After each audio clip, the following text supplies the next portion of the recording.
بشنو از گوش دل مثنوی معنوی در ره صدق برتا مصمم شوی. بشنو از گوش دل مثنوی معنوی در ره صدق برتا مصمم شوی. بسم اللہ الرحمن الرحیم. الحمدللہ رب العالمین والصلاۃ والسلام علی سیدنا مولانا محمد سید الانبیاء والمرسلین وعلی آلہ واصحابہ اجمعین. اما بعد.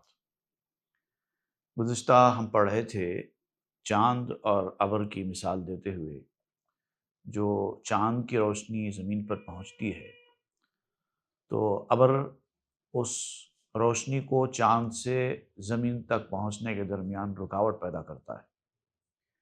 کبھی کبھار تو اتنی زیادہ گھنا ابر چھاتا ہے کہ چاند کی روشنی زمین تک پہنچتی ہی نہیں ہے، اور کبھی کبھار ابر کے اندر سے چھن کے روشنی آتی ہے. سمجھ میں آتا ہے کہ کچھ روشنی کی طرح کوئی چیز آ رہی ہے، ابر چمک رہا ہے، لیکن بہرحال یہ کہ وہ ابر جو ہے چاند کی روشنی کو زمین تک پہنچنے میں رکاوٹ بنتا ہے. یہ سمجھاتے ہوئے آپ نے کہا تھا کہ اللہ تعالیٰ کی ذات کی جو روشنی ہے، جو فضل و کرم ہے، اس کی عنایتیں ہیں، وہ بندوں تک پہنچتی ہیں تو ابر کے ذریعے پہنچتی ہیں، اور وہ ہے اللہ تعالیٰ کی مخلوقات. مخلوق کے ذریعے خالق کی روشنی لوگوں تک پہنچتی ہے. تو مخلوق اگر واسطہ نہ رہے، راست روشنی چاند سے زمین پر آئے تو کسی رکاوٹ کے بغیر اور کسی کمی بیشی کے بغیر آتی ہے. تو اس لیے کوشش یہ کرنی چاہیے بندے کو کہ ابر کا واسطہ نہ رہے. ابر زمین پر رہنے والوں کو چاند کی روشنی سے محروم کرتا ہے، زمین پر رہنے والوں کے لیے دشمن ثابت ہوتا ہے، لیکن اللہ تعالیٰ نے اس ابر کو اپنا دشمن قرار دیا ہے. تو دنیا اور دنیا کی جو ساری چیزیں ہوتی ہیں، مخلوقات ہوتی ہیں، تعینات ہوتے ہیں، ڈٹرمینیشنز ہوتے ہیں، وہ رکاوٹ ثابت ہوتے ہیں. اصل چیز یہ نہیں ہے، ذریعہ سبب اصل نہیں ہے، وسیلہ اصل نہیں ہے. اصل چیز تو ہے ڈائریکٹ اللہ تعالیٰ سے اس کا فیض حاصل کرنا. لیکن چونکہ ہر آدمی ویسا نہیں کر سکتا، اسی لیے وہ وسیلے اور سہارے کو تلاش کرتا ہے. اصل وجود مطلق جو ہے، ایبسلیوٹ ایگزسٹنس جو ہے، وہ اللہ تعالیٰ کی ذات کا ہی ہے. اس کو آپ مختلف طریقے سے سمجھا رہے ہیں. ابر را تابع اگر ہست از مہست، ہر کے مہ خواند ابر را او گمراہست. ابر میں اگر کوئی روشنی ہے، ابر کے اندر سے بھی اگر کوئی روشنی آتی ہوئی آپ کو دکھائی دے رہی ہے تو یہ مت سمجھو کہ یہ روشنی ابر کی ہے، وہ چاند کی وجہ سے ہے. اللہ کی مخلوق میں اگر کوئی کمال دکھائی دے رہا ہے، کوئی کرامت دکھائی دے رہی ہے، کوئی معجزہ دکھائی دے رہا ہے، یا کوئی عقل کو حیران کر دینے والی کوئی چیز دکھائی دے رہی ہے، تو یہ مت سمجھو کہ یہ اس آدمی کے اندر کی ہے، بلکہ یہ اللہ تعالیٰ کی عطا کردہ ہے جو اس کے اندر سے تم کو دکھائی دے رہی ہے. تعینات میں بھی، ڈٹرمینیشنز میں بھی اللہ تعالیٰ کے فضل کی جو روشنی چھلکتی ہے، جو چیز بھی آپ کو متاثر کرتی ہے دنیا میں، جس کو دیکھ کر آپ دم بخود ہو جاتے ہیں، حیران ہو جاتے ہیں، یہ اللہ تعالیٰ کی فضل کی وجہ سے ہی ہوتا ہے. ہر کے میں خواند ابر را او گمراہست، اور جو ابر کو اصل روشنی دینے والا سمجھے وہ گمراہ ہے. نور مہ بر ابر چوں منزل شدست، روئے تاریکش ز مہ مبدل شدست. چاند کا نور چونکہ ابر پر پڑا، چاند کی روشنی چونکہ ابر کے اوپر پڑی، تو اس کا کالا چہرہ، ابر کا کالا چہرہ جس کے اندر کوئی روشنی نہیں تھی، چاند کی وجہ سے روشن ہوا. اللہ کے بندوں کے اندر بھی کوئی کمالات آپ کو دکھائی دے رہے ہیں تو یہ مت سمجھو کہ وہ کمال اس کے بندے کے اندر ہے، بلکہ وہ کمال اللہ تعالیٰ نے دیا ہے، اسی لیے دکھائی دے رہا ہے. گرچہ ہم رنگے میستو دولتیست، اندر ابر آن نور مہ آریتیست. ابر اگرچہ کہ چاند کا ہم رنگ ہے، چاند کی طرح دکھائی دیتا ہے، چاند کی طرح روشنی دینے والا ہوتا ہے، اور ہم کو ایسا لگتا ہے کہ وہ صاحب دولت ہے، صاحب ہنر ہے، صاحب کمال ہے، لیکن یاد رکھو وہ چاند کی وجہ سے ہے، اور چاند کی وجہ سے ہونے کی ایک علامت یہ ہے کہ جب تک چاند وہ روشنی دیتا ہے تب تک ابر کے اندر وہ روشنی ہوتی ہے، اور جب چاند دینا بند کر دے تو ابر کی روشنی بھی ختم ہو جاتی ہے۔ تو مطلب یہ کہ ابر سے جو حاصل ہو رہا ہے وہ عارضی ہے۔ دنیا والوں سے جو آپ کو محبت، سپورٹ، کچھ بھی حاصل ہو رہا ہو وہ سب عارضی اور ٹیمپرری ہوتا ہے۔ یہاں تک کہ اگر اولاد کو ماں باپ جو چاہتے ہیں، ماں باپ جو خیالداری کرتے ہیں اولاد کی، وہ بھی اولاد کو یہ نہیں سمجھنا چاہیے کہ ماں باپ ہی ان کے اصلی محسن ہیں یا ماں باپ ہی کے کمال سے ان کو یہ سب کچھ مل رہا ہے۔ نہیں، اللہ تعالیٰ نے ماں باپ کے اندر وہ دل رکھا ہے اور وہ محبت اور وہ تعلق رکھا ہے، اسی لیے کر رہے ہیں۔ تو اصل چیز پہنچ جاتی ہے سیدھا اللہ تعالیٰ تک، جو کہ وجود مطلق ہے، اصلی وجود، ریئل ایگزسٹنس، ابسلیوٹ ایگزسٹنس والا وہی ہے۔ در قیامت مہر و ماہ معزول شد، چشم در اصل ضیا مشغول شد۔ اور یہ جو دنیا کی زمین پر ابر کے ذریعے چاند کی روشنی آ رہی ہے، یہ چاند کی روشنی بھی اپنی اصلی روشنی نہیں ہے۔ چاند میں بھی سورج سے روشنی آ رہی ہے، پھر سورج کی روشنی بھی اپنی اصلی روشنی نہیں ہے۔ اللہ تعالیٰ نے سورج کو روشن کیا ہے، اسی لیے سورج بھی روشن ہے۔ تو جو لوگ ابر کو راستے سے ہٹا دیتے ہیں، چاند تک پہنچ جاتے ہیں، وہ اب ابر کی طرف توجہ نہیں کرتے، اور جو سورج تک پہنچ جاتے ہیں وہ چاند کی روشنی کی طرف بھی توجہ نہیں کرتے، اور جو اللہ تعالیٰ تک پہنچ جاتے ہیں وہ سورج کی روشنی کو بھی خاطر میں نہیں لاتے۔ اب ڈیپینڈ کرتا ہے آپ کی پہنچ کہاں تک ہے۔ جس کی پہنچ جہاں تک ہے وہ وہاں تک جاتا ہے، اور اس سے پہلے جتنے تعینات ہوتے ہیں وہ سب کو کونے میں کر دیتا ہے، خاطر میں نہیں لاتا۔ اس کو ایک اور طریقے سے میں آپ کو سمجھاؤں، جب تک آپ اسکول میں ہوتے ہیں آپ کو اپنے ٹیچر سے غرض ہوتی ہے، آپ بار بار اس سے سوالات کرتے ہیں، اس سے علم حاصل کرتے ہیں، لیکن جیسے ہی آپ کالج میں پہنچ گئے، آپ کا لیول اونچا ہو گیا، اب آپ ٹیچر سے، اسکول کے ٹیچر سے جا کے کچھ سوال کرتے ہیں؟ نہیں، اب اس کا کام ختم ہو گیا، اب آپ کا گریڈ اونچا ہو گیا۔ اسی طرح جب آپ پڑھانے کے قابل ہو گئے تو پھر تو آپ ٹیچر سے بھی سوال، لیکچرر سے بھی سوال نہیں کرتے، اب اور آگے کا سورس دیکھتے ہیں۔ تو آپ کے ایمان کا، آپ کے یقین کا، آپ کے درجہ احسان کا، آپ کے توکل اور بھروسے کا لیول جہاں تک ہوگا آپ ڈائریکٹ وہاں تک جائیں۔ تابدانت مل کرا از مستعار، وی ربات فانی از دار القرار۔ تاکہ جو جو چیز آپ کو مل رہی ہے نا وہ مانگی ہوئی چیز ہے۔ ابر کے اندر جو روشنی ہے وہ چاند کی مانگی ہوئی ہے، چاند کے اندر جو روشنی ہے وہ سورج کی مانگی ہوئی ہے، سورج کی دی ہوئی ہے نا، اور سورج کے اندر جو روشنی ہے وہ بھی اللہ تعالیٰ کی دی ہوئی ہے۔ تو اب جب انسان کو سمجھ میں آتا ہے کہ یہ سب روشنیاں جا کے وہیں پر اللہ کی عطا کی طرف مل رہے ہیں، تو پھر کہتے ہیں یہ بیچ والوں کی ضرورت ہی کیا ہے؟ جب اصل وہاں سے آ رہا ہے تو اس کی ضرورت ہی کیا ہے؟ ایک اسٹیج پر جانے کے بعد، وہاں تک پہنچنے کے بعد، تخرب کا وہ مقام حاصل کرنے کے بعد یہ مقام آتا ہے۔ احادیث میں جو کہا گیا ہے کہ اپنا مقام ایسا بناؤ کہ ڈائریکٹ اللہ تعالیٰ سے آپ کا لنک جڑ جائے، تو یہ صحیح بات ہے، لیکن یہ اس وقت ہوگا جب کہ آپ اس لیول تک پہنچ جائیں۔ سارے انبیاء کرام اللہ تعالیٰ تک پہنچنے کے لیے کسی واسطے کے محتاج نہیں تھے، ڈائریکٹ تھا ان کا تعلق، کیونکہ ان کا لیول، ان کا ایمان، ان کا توکل وہاں کا تھا۔ وی ربات فانیس دار القرار۔ اور جیسے کہ یہ دنیا ہوتی ہے، جیسے کہ وہ آخرت ہوتی ہے۔ دنیا کیا ہے؟ ربات فانی ہے۔ ربات کہتے ہیں سرائے کو، مطلب انسان کچھ وقت کے لیے جہاں جا کر ٹھہرتا ہے اس کو کہتے ہیں ربات۔ تو دنیا ایک ربات ہے، گیسٹ ہاؤس ہے، اور وہ جو آخرت کی زندگی ہے وہ اصل گھر ہے، تو اسی لیے آپ دیکھیں گے یہاں پر دار القرار کہا گیا، ہمیشہ رہنے کی جگہ، گھر، لیکن دنیا کے لیے آپ نے دار کا لفظ استعمال نہیں کیا، کیونکہ دار گھر کو کہتے ہیں، آپ نے ربات کا لفظ استعمال کیا۔ تو یہ ربات فانی ہے، فنا ہو جانے والی ربات ہے، چند دن کے لیے رہنے کے لیے انسان آتا ہے اور پھر چلا جاتا ہے۔ تو اس سے اس کو الگ کرنے کے لیے، ممیز کرنے کے لیے، ان دونوں کے درمیان فرق کرنے کے لیے مانگی ہوئی چیزوں سے توجہ ہٹاؤ اور اصلی چیز ملکیت کس کی ہے اس کی طرف توجہ کرو۔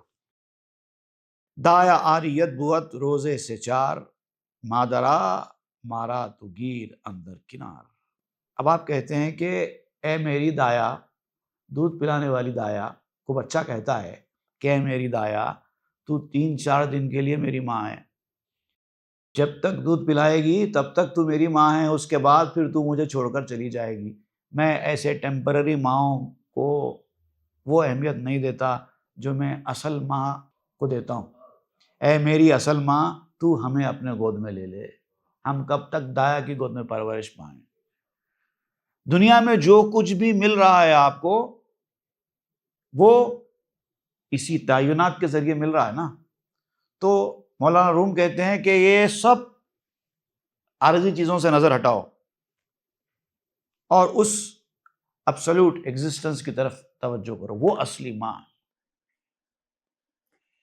پر من ابرستو پردستو کثیف، زن کاس سے لطف حق شد او لطیف۔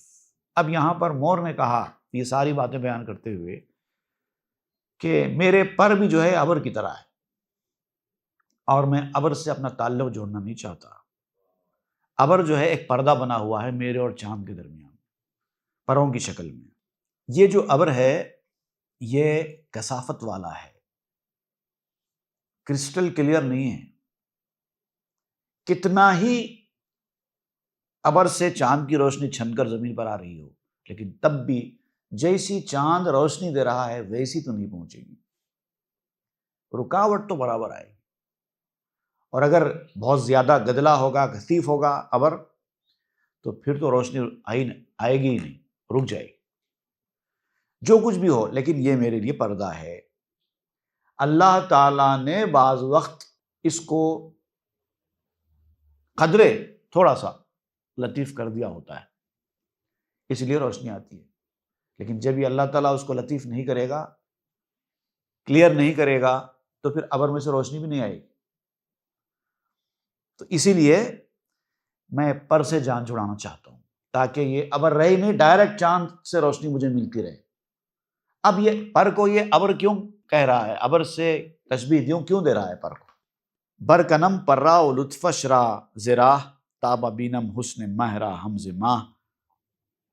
میں اپنے پروں کو اور اس سے ملنے والے لطف کو، یہ بھی ایک قسم کا لطف ہے نا، خوبی کا لطف، کمال کا لطف انسان انجوائے کرتا ہے۔ کسی انسان کے اندر اگر کوئی کمال آ جائے، کوئی ایسی چیز آ جائے، لوگ اس کو دیکھ کے واہ واہ واہ کرتے ہیں، تو اس کو اندر ہی اندر خوشی ہوتی ہے، مزہ ملتا ہے۔ تو میں اس مزے کو بھی اپنے راستے سے ہٹاتا ہوں، کیونکہ میں چاند کا حسن چاند سے ہی دیکھنا چاہتا ہوں، ابر کے توسط سے نہیں، ابر کے وسیلے سے نہیں، ڈائریکٹ اس مقام پر پہنچ جانا چاہتا ہوں۔ من نخواہم دایا مادر خوش ترست، موسیم من دایا من مادرست۔ میں میرے اور میری ماں کے بیچ میں کسی دایا کو نہیں چاہتا، میں نہیں چاہتا کہ کوئی دایا رہے بیچ میں ڈائریکٹ ماں سے اپنا لنک قائم کرنا چاہتا ہوں۔ میں موسیٰ ہوں اور میری دایا ہی میری ماں ہے۔ اب دیکھیے موسیٰ علیہ السلام کے ساتھ بھی تو ایسے ہی ہوا تھا نا۔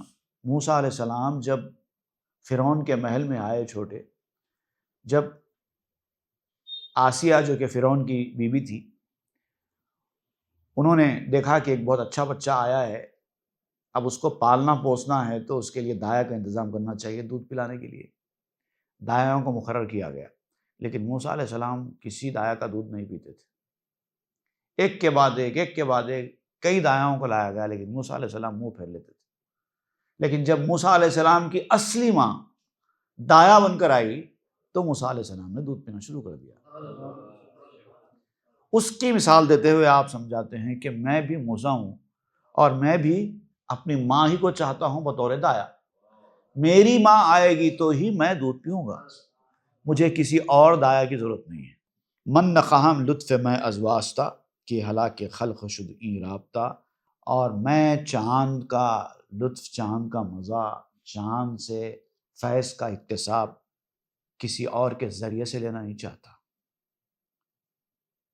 دینا ہے اگر مجھ کو دے اپنے خزانے سے، احباب و اقارب کے دینا نہ بہانے سے. بندہ یہی دعا کرتا ہے کہ اللہ تو مجھے احسان مند کر، تو صرف اپنا احسان مند رکھ، ان کا ان کا احسان مت دے. اگر تجھے دینا ہے تو ہی دے، ان کے ذریعے ان کے ذریعے دے کے مجھے کسی اور کے سامنے جھکنے پر مجبور مت کر. جب انسان کسی کا احسان اٹھاتا ہے تو اس کے سامنے جھک جاتا ہے، مجبور ہو جاتا ہے جھکنے پر.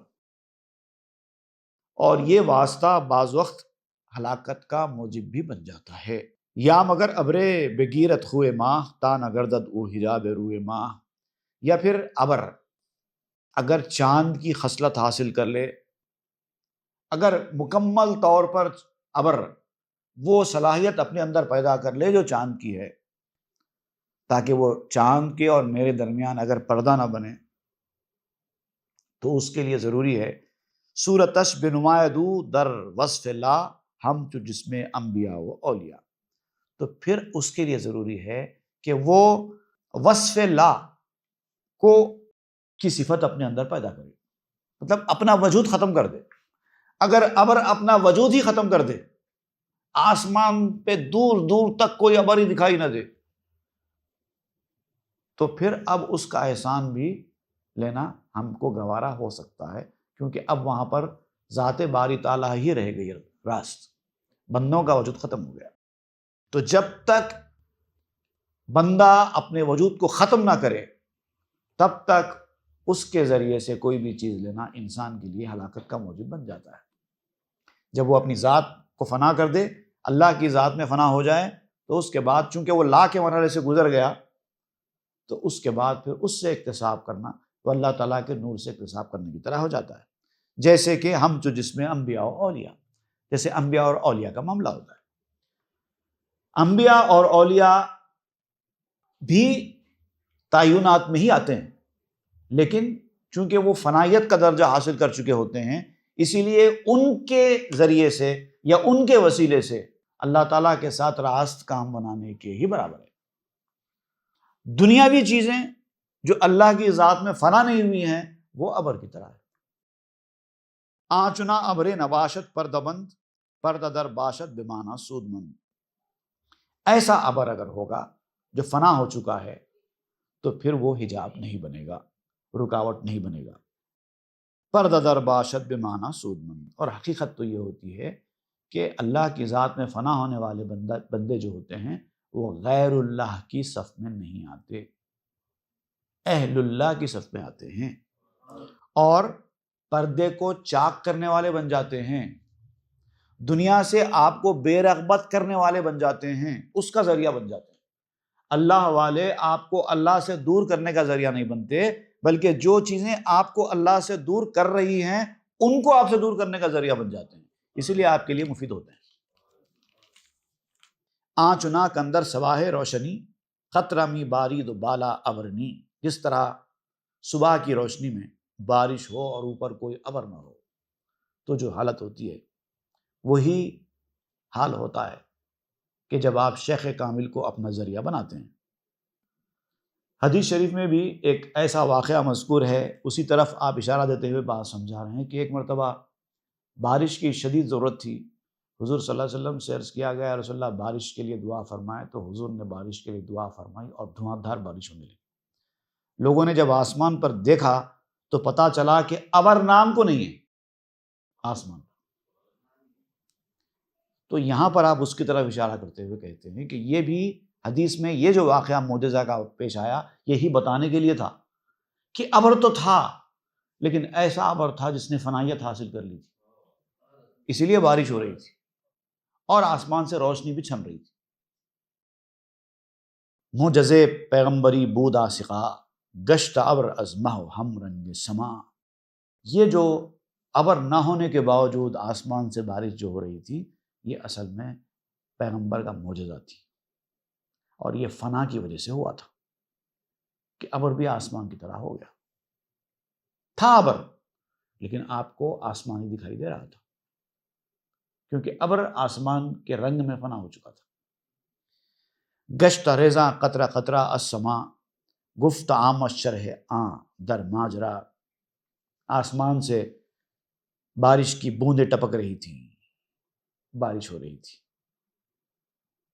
اس کے بارے میں پہلے بتایا جا چکا ہے، اس واقعے کے بارے میں۔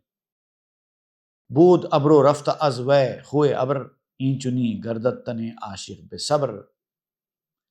ابر تو تھا، ایسا نہیں کہ آسمان پر ابر ہی نہیں تھا، ابر تھا، لیکن لوگوں کو دکھائی نہیں دے رہا تھا کیونکہ وہ فنا ہو چکا تھا۔ ابر کی اپنی جو صفت تھی وہ جا چکی تھی، اور عاشق کا جسم بھی ایسے ہی ہو جاتا ہے جو فنا کی منزل پر پہنچ جاتا ہے۔ صبر کرتے کرتے کرتے کرتے کرتے کرتے وہ ایسے مقام پر پہنچ جاتا ہے کہ اب اس کو فنا کا درجہ کہتے ہیں، اور ایسے آدمی کے زبان سے بھی جب کچھ نکلتا ہے تو اللہ تعالیٰ کی بولی ہوتی ہے۔ ایسا آدمی جب کوئی کام بھی کرتا ہے تو وہ اللہ تعالیٰ کا کرنا ہوتا ہے، اور حدیث میں اس کے بارے میں تفصیل سے بیان بھی ہوا ہے کہ بندہ قرب نوافل کے ذریعے ہی ایسے مقام پر پہنچ جاتا ہے کہ اللہ تعالیٰ اس کا منہ ہو جاتا ہے، اللہ تعالیٰ اس کا ہاتھ ہو جاتا ہے، اللہ تعالیٰ اس کا پاؤں ہو جاتا ہے۔ ایسے کلمات آئے ہیں حدیث میں، قرب نوافل کے ذریعے۔ اور پھر قرب جو فرائض ہیں اس کا مقام تو قرب نوافل سے بھی زیادہ ہے۔ تنبوت اما تنی گم گشت زو، گشت مبدل رفت از وے رنگ و بو۔ جسم تو ہوتا ہے لیکن جسمیت نہیں ہوتی۔ فنا فی اللہ آدمی کو اگر آپ دیکھیں گے تو اس کا جسم دکھائی دے گا آپ کو، وہ کھاتا بھی ہے، پیتا بھی ہے، آپ کی طرح کے سارے کام کرتا ہے، سب کرتا ہے، آپ پہچان بھی نہیں سکتے۔ جسم ہوتا ہے لیکن وہ جو جسمانیت ہوتی نا، کثافت ہوتی ہے جسم کی، وہ نہیں ہوتی، وہ بدل جاتا ہے، اور جاننے والے ہی اس کو جان پاتے ہیں، ہر آدمی نہیں جان پاتا۔ پر پے غیرست سر از بہر من، خانہ سمو بسر استون تن۔ تو اب یہ جو پر ہیں میرے، یہ میرے لیے نہیں ہے۔ اب دیکھیں، مور ایک دوسری کام کی بات بول رہا ہے۔ آپ کے جو کمالات ہوتے ہیں، آپ کی جو خوبصورتی ہوتی ہے نا، دوسرے اس کو انجوائے کرتے ہیں، آپ کے لیے نہیں ہوتے۔ آپ خوبصورت ہیں، آپ کی خوبصورتی سے آپ کو کوئی فائدہ ہے؟ کچھ بھی نہیں ہے، دوسرے فائدہ اٹھاتے ہیں۔ آپ تو خود کو دکھائی بھی نہیں دیتے، خود کو آپ کو دیکھنے کے لیے جا کر آئینہ ڈھونڈنا پڑتا ہے، لیکن لوگ تو ایسے نظر اٹھا کے دیکھ لیتے ہیں۔ لوگ تو آنکھیں ٹھنڈی کر رہے ہیں آپ کی خوبصورتی سے، آپ کو کچھ نہیں مل رہا ہے۔ تو پروں کا معاملہ بھی ایسے ہی ہے۔ مور کے پر مور کے لیے تھوڑی ہیں، دوسروں کے لیے ہے۔ دوسرے مور کے پروں کو دیکھ کے خوش ہو رہے ہیں، مور کو کوئی فائدہ نہیں ہے اس سے۔ تو پر میرے غیروں کے لیے ہے لیکن سر میرا میرے لیے ہے۔ اب مور کہتا ہے کہ ایک طرف سر ہے، ایک طرف پر ہے۔ اب جب دونوں چیزیں سائملٹینیسلی ایک ساتھ آ جائیں تو میں کس کی فکر کروں، سر کی یا پر کی؟ سر کی کروں گا، ظاہر بات ہے۔ کون سا بیوقوف آدمی ہوگا جو پروں کے لیے اپنے سر کو کٹانے تیار ہو جائے؟ لیکن لوگ تو ایسے ہی کر رہے ہیں نا، اپنے کمالات کے لیے، اپنی دنیاوی کامیابیوں کے لیے اپنی آخرت برباد کر رہے ہیں، اپنے آپ کو ہلاکت میں ڈال رہے ہیں، لوگوں سے تعریف حاصل کرنے کے لیے برے کام کر رہے ہیں۔ خانہ سمو بسر استون تن، میں سر کو کیسے قربان کروں پر کے لیے؟ پر تو دوسروں کے لیے ہے اور سر میرے لیے ہے۔ سننے کا آلہ میرا اسی سر میں ہے، بولنے کا آلہ اسی سر میں ہے، دیکھنے کا آلہ اسی سر میں ہے۔ یہ تو میرا تن اسی سر کی وجہ سے ٹکا ہوا ہے۔ اگر تن کے اوپر سر نہ ہو تو تن کہاں سے ٹکے گا؟ تو ایسے قیمتی سر کو میں پروں کے لیے کہاں سے قربان کر سکتا ہوں؟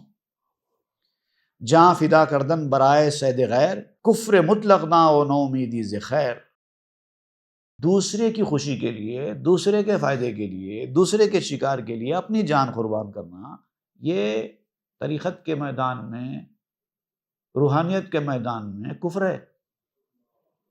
اپنے آپ کو برباد کرنا، اپنی آخرت کو برباد کرنا، اپنی ہلاکت کا سامان کرنا لوگوں کے واسطے۔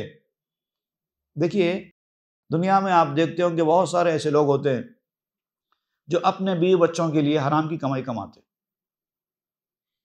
بیوی بچوں کو پالنے کے لیے حرام کی کمائی کماتے ہیں۔ ان کو یہ سوچنا چاہیے کہ آپ بیوی بچوں کے لیے تو کر رہے ہیں، اچھا کر رہے ہیں، لیکن دوسروں کے لیے اپنے آپ کو دوزخ کا کندا بنا دینا، اپنی آخرت کو برباد کر لینا، یہ کون سی عقل مندی ہے؟ بیوی بچے بھی ہیں تو غیر ہی ہے، آپ تو نہیں ہے نا، آپ تو نہیں ہے۔ جیسے دنیا سے آپ چلے گئے، بیوی بچے بھی چلے جائیں گے کیا؟ نہیں جاتے نا، وہ تو رہیں گے، وہ تو اپنی زندگی جئیں گے۔ تو وہ تو آپ تو حرام کی کمائی کما کے اپنی آخرت برباد کر چکے۔ اب بیوی بچوں کے لیے آپ نے جمع پونجی کر دی، جائیدادیں خرید لی، ان کے آرام و آسائش کا سامان کر دیا، اس کے بعد آپ دنیا سے چلے گئے۔ اب وہ لوگ تو آپ کی کمائی ہوئی دولت سے عائش کریں گے اور آپ کو جہنم کا عذاب ملتا رہے گا۔ یہ کون سی عقل مندی ہے؟ کرو بیوی بچوں کے لیے، لیکن اپنی سلامتی کا خیال کر کے، اپنی سلامتی کی فکر کر کے کرو، اپنی آخرت کو برباد ہونے سے بچاتے ہوئے کرو، تو پھر کرنا اچھی چیز ہے۔ تو خود کو برباد کر کے دوسروں کی فکر کرنا کوئی سمجھداری نہیں ہے، یہ کفر ہے اور خیر سے نا امیدی ہے۔ ہی مشو چوں قند پیشے توتیاں، بلکہ زہر شو شو ایمن ازیاں۔ خبردار، یاد رکھو، ایسے نہ بنو، توتیوں کے سامنے شکر کی طرح مت بنو۔ توتیوں سے مراد یہاں دنیا دار لوگوں کی خوشی کے لیے، جن کو آپ سے اصل میں کوئی واسطہ نہیں، وہ مطلب کے لیے دوستی کرتے ہیں، مطلب کے لیے رشتہ داری کرتے ہیں، ان کو آپ سے کوئی مطلب نہیں، ان کی خوشی کے لیے آپ اپنی آخرت برباد کر رہے ہیں، یہ کون سی عقل مندی ہے؟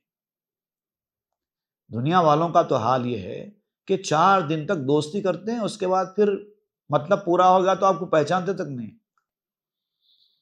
آپ جب تک کہ زر لٹائیں گے، آپ کے زیر دست ہے دنیا، اور کھینچ کر ہاتھ تجربہ کر لو کتنی مطلب پرست ہے دنیا۔ یہ تو حال ہے دنیا کا، دوستیاں ختم ہو جاتی ہیں، رشتہ داریاں ختم ہو جاتی ہیں مطلب نکل جانے کے بعد۔ تو ایسے گھٹیا غرضی مطلبی لوگوں کے لیے آپ اپنی آخرت کو داؤ پہ لگا دے رہے ہیں، یہ کوئی عقل مندی ہوگی؟ بلکہ زہر شو ایمن ازیاں، ایسے لوگوں کے لیے تو زہر بنو، تو پھر تم نقصان سے بچ جاؤ۔ ورنہ یہ لوگ آپ سمجھ رہے ہیں تعریف کرنے والے آپ کا کبھی فائدہ کرتے ہیں؟ کبھی نہیں کرتے، ہمیشہ نقصان ہی کرتے ہیں۔ آپ کے پیچھے پھرنے والے، آپ کی خدمت کرنے والے، آپ کو چاہنے والے، آپ کی تعریف کرنے والے، آپ کو سر پہ بٹھانے والے، یہ آپ کا فائدہ کرنے والے نہیں ہوتے، بلکہ آپ کا ٹائم کھاتے ہیں، آپ کی محنت کھاتے ہیں، آپ کو خود پسند بناتے ہیں، آپ کو اپنے برائیاں دیکھنے سے روکتے ہیں، ان کی وجہ سے آپ اپنے آپ کو اچھا سمجھنے لگتے ہیں۔ بہت ساری برائیاں، بہت ساری خرابیاں ہیں ان لوگوں سے، اسی لیے اہل اللہ لوگوں سے دور رہے، اپنے عقیدت مندوں اور اپنے چاہنے والوں کو بھی نہیں بڑھاتے، کیونکہ وہ بھی جانتے ہیں کہ یہ جتنے بڑھیں گے اتنا مجھے نقصان ہوگا۔ یا پہ احسن تو شاباش و خطاب، خیشتن مردار کن پیش کلاب۔ اب یہ احسنت سننے کے لیے واہ واہ واہ، کیا کہا ہے، واہ واہ واہ، شاباش، کیا اچھا کام کیا آپ نے، آپ کی تعریفیں کرتے ہیں، اس کے بعد خطابات دیتے ہیں، ٹائٹلز ملتے ہیں آپ کو، یہ چیزیں حاصل کرنے کے لیے، اور تم اپنے آپ کو کتوں کے سامنے ڈال کے مردار بنا رہے ہو، اپنے آپ کو دنیا کے کتوں کے سامنے ڈال رہے ہو یہ خطابات حاصل کرنے کے لیے، اور کتے پھاڑ کے کھا رہے ہیں آپ کو۔ ایسا کوئی کرتا ہے؟ لیکن لوگ دنیا میں اسی تو کر رہے ہیں نا، لوگوں کی واہ واہ، لوگوں کی تعریف کے لیے اپنا سب کچھ برباد کر رہے ہیں۔ پس خضر کشتی برائے یا شکست، تاکہ کشتی ز غاصب بازرست۔ خضر علیہ السلام کو دیکھو، جب آپ نے کشتی میں سوراخ کر دیا تھا کیوں کیا تھا؟ ایک کشتی چلانے والا اچھی خاصی کشتی خرید کے لایا، غریب آدمی، آپ کشتی پر سوار ہوئے اور کشتی میں سراغ ڈال دیا۔ موسیٰ علیہ السلام ساتھ تھے، موسیٰ علیہ السلام نے پوچھا، اے خضر آپ یہ کیا کر رہے ہیں؟ ایک غریب آدمی کی کشتی میں آپ نے غیر ضروری سوراخ مار کے اس کو عیب دار بنا دیا۔ خضر علیہ السلام نے کہا کہ موسیٰ، میں جو کر رہا ہوں آپ اس کو نہیں سمجھ سکتے، اس کے پیچھے ایک راز ہے۔ راز آپ نے بعد میں بتایا، اور بتایا یہ کہ یہاں کا جو حکمران ہے، جس مقام پہ یہ کشتی چلائی جاتی ہے، وہاں کا جو حکمران ہے وہ ظالم ہے۔ جب بھی کسی کی کوئی اچھی چیز دیکھتا ہے فوری کھینچ لیتا ہے۔ اب اگر اس بادشاہ کی نظر اس کشتی کے اوپر پڑ جائے، اس خوبصورت کشتی پر، تو وہ غریب آدمی سے وہ کشتی چھین لے گا، اس کا نقصان ہو جائے گا، اب اس کی گزر بسر کیسے ہوگی؟ تو اس لیے میں نے اس کو عیب دار بنا دیا تاکہ وہ عیب دار ہونے کی وجہ سے وہ کشتی بادشاہ نہ چھینے اور اس کا روزگار چلتا رہے۔ تو ظاہری طور پر تو میں نے اس کشتی چلانے والے کا نقصان کیا ہے، لیکن اصل میں نے اس کو نقصان سے بچایا ہے۔ تو یہاں اس کی مثال دیتے ہوئے آپ سمجھاتے ہیں کہ خضر علیہ السلام نے جس طرح سے اچھی خاصی کشتی کو عیب دار بنایا تھا، ویسے تم اپنی صلاحیتوں کو، اپنے کمالات کو لوگوں کے سامنے ظاہر مت کرو، عیب دار بناؤ، تاکہ یہ غاصب لوگ جو ہیں، جو آپ کے کمالات کی وجہ سے جو آپ کا ٹائم کھا رہے ہیں، آپ کی عمر برباد کر رہے ہیں، اس سے آپ بچ سکیں۔ فخر فخری بہر آمد سنی، تاز تما گریزم درغنی۔ حضور صلی اللہ علیہ وسلم نے اسی لیے تو فرمایا کہ فقیری میرا فخر ہے، میرے پاس کچھ نہیں ہے، اسی پر مجھے فخر ہے۔ ارے رسول اللہ صلی اللہ علیہ وسلم کے پاس کچھ نہیں ہے، ایسا ہو سکتا ہے؟ اوتیت مفاتیح خزائن الارض، فرمایا حضور نے، مجھے تو زمین کے سارے خزانوں کی کنجیاں دے دی گئی ہیں۔ جن کے پاس زمین کے سارے خزانوں کی کنجیاں ہیں وہ کہتے ہیں الفقر فقری، فقیری اور غریبی میرا فخر ہے، میں غریب ہو کے فخر کرتا ہوں۔ نہیں، یہ ایسے غاصبوں سے اپنے آپ کو دور کرنے کے لیے، جو چیز تم کو چاہیے وہ میرے پاس نہیں، جو چیز میرے پاس ہے وہ تو بہت قیمتی ہے، تم اس کی قیمت کا اندازہ بھی نہیں لگا سکتے، لیکن جو چیز تم کو چاہیے وہ میرے پاس نہیں، تاکہ لالچیوں سے اپنے آپ کو بچا سکے۔ اگر آپ لوگوں کے سامنے یہ ظاہر کریں کہ میں کروڑ پتی ہو گیا ہوں، میرے پاس اتنی دولت ہے، پھر دیکھو کیا ہوتا ہے، کتنے آپ کے رشتہ دار آپ کے دوست بن جاتے ہیں، کتنے آپ کے روٹھے ہوئے دوست خود بخود من کے آ جاتے ہیں، کتنے نئے دوست بن جاتے ہیں، پھر قرضے مانگنے والوں کی ایک طویل قطار لگ جاتی ہے، تماشے دیکھتے جاؤ۔ اسی لیے جو پیسے والا آدمی ہوتا ہے وہ کبھی اپنے امیری کو ظاہر نہیں کرتا۔ میں ایسے ہزاروں کروڑ پتی، صرف کروڑ پتی نہیں، 1000 کروڑ پتی، جس کے پاس 1000 کروڑ 2000 کروڑ ہیں، ایسے لوگوں کو ہوائی چپل پہن کر پھرتے ہوئے دیکھا ہے میں نے، پرانے کپڑے پہن کر ہوائی چپل، شوز تک نہیں ان کے پاؤں میں۔ کیوں کرتے ہیں ایسا؟ مظاہرے نہیں کرتے، اس میں سلامتی نہیں ہے۔ اپنے آپ کو کم ظاہر کرو لوگوں کے سامنے، مجھے کچھ نہیں آتا، مجھے کچھ نہیں آتا، اسی میں سلامتی ہے۔ گنج ہارا در خرابی زانہند، تاز ہرس اہل عمران وارہند۔ خزانوں کو، خزانے رکھنے والے ایسے ویرانوں میں، ایسے علاقوں میں جا کے رکھ دیتے ہیں کہ کوئی گیس بھی نہیں کر سکتا۔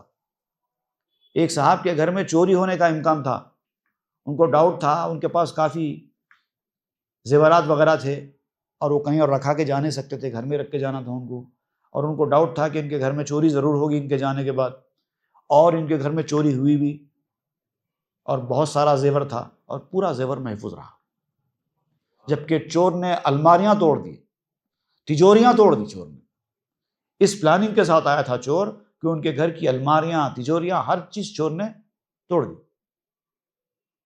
لیکن ان کا سونا سلامت تھا۔ لوگوں نے پوچھا کہ کیسے؟ تو انہوں نے کہا کہ میں نے ڈسٹ بن میں رکھ دیا تھا۔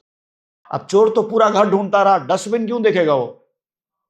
کوئی چور آ کے کسی کے ڈسٹ بن کے اندر تھوڑی دیکھتا ہے، اس کو کہتے ہیں ہوشیاری۔ تو آپ کہتے ہیں کہ خزانوں کو رکھنے والے اسی پلاننگ کے ساتھ رکھتے ہیں۔ گھروں کے اندر، آبادیوں میں خزانوں کو نہیں رکھا جاتا، ویرانوں میں ایسے ایسے مقامات پر رکھا جاتا ہے جہاں پر چور کا تصور بھی نہ ہو اور آبادی والوں کی جو حرص ہے وہ بھی نہ بڑھے۔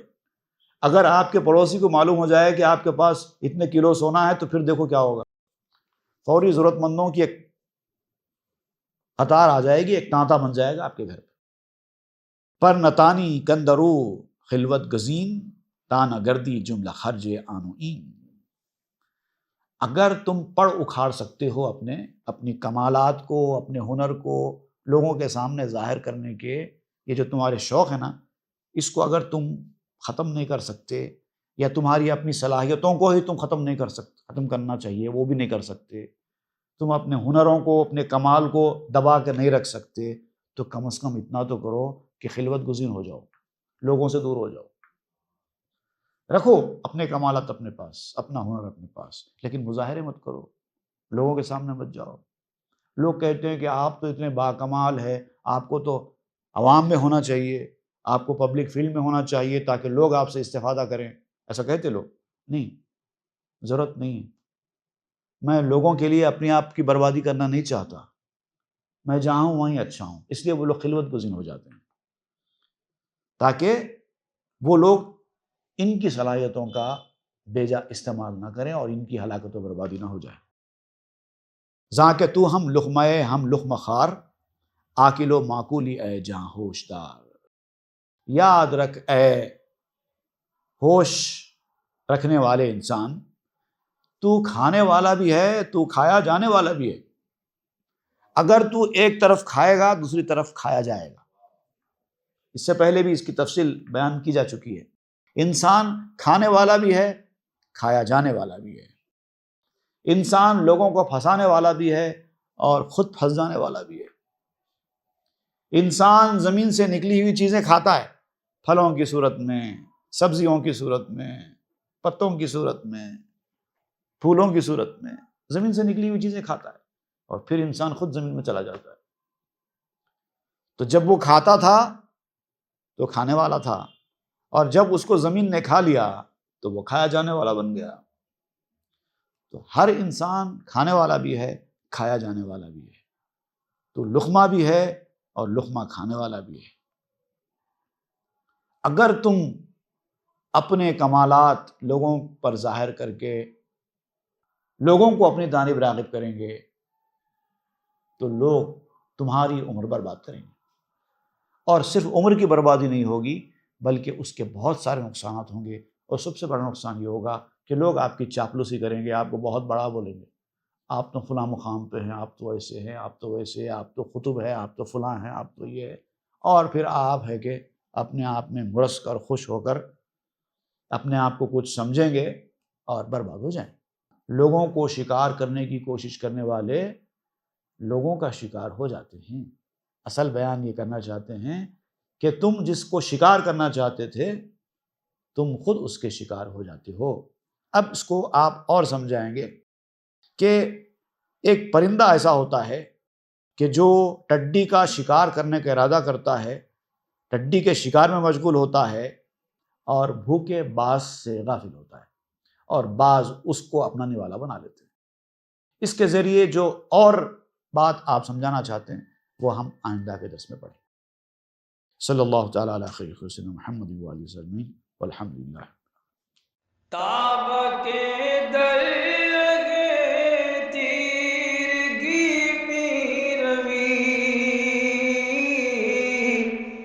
بہر توبہ درائے شباب غوی، بشنو از گوش دل مثنوی معنوی، در رہے صدق برتا مسمم شوی، بشنو از گوش دل مثنوی معنوی، در رہے